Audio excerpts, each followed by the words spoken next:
হরে কৃষ্ণ। ভগবান সকল ভক্তবৃন্দকে সদ্বুদ্ধি প্রদান করুক, এটা আমার একমাত্র কামনা।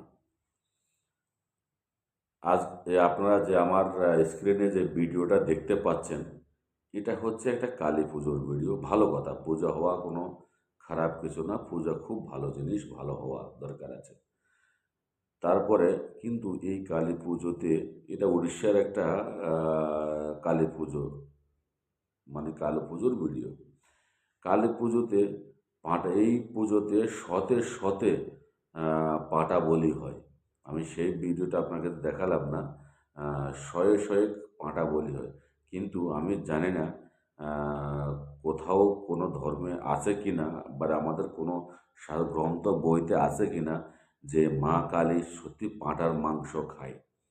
যে মা কালী যদি পাঁটার মাংস না খায়, তাহলে মা কালীর সামনে পাঁটা বলি দেওয়া হয় কেন? আর সেই পাঁটা বলির মাংস আমাদের সনাতন ধর্মে কতটুকু পর্যন্ত লেখা আছে সেটা আমি জানি না।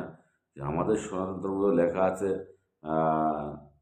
যে কাম, ক্রোধ, লোভ, মোহ, মদ, মাৎসর্য, এ 6টা জিনিসকে ত্যাগ দিতে। কিন্তু এর ভিতরে তো আমি যে দেখি নাই যে কোথাও যে মাংস খাইতে আছে বলে, এরকম দেখিনি।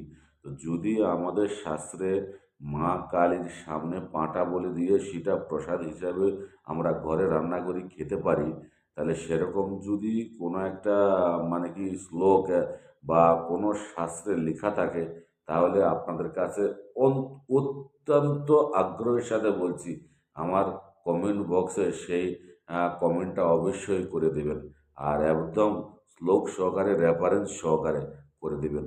কিন্তু আমি জানি না কতটুকু সত্যি বা কতটুকু মিথ্যা। যদি ওরা যদি পায়ে থাকে কোনো শাস্ত্রে, তাহলে আমরা পাবো না কেন? তো যাই হোক, বেশি কথা না বলে আপনারা ভিডিওটি এনজয় করেন, ভিডিওটি দেখেন সবাই, তারপরে মোটামুটি আপনাদের মনে খুবই ভালো লাগবে ভিডিওটি। তো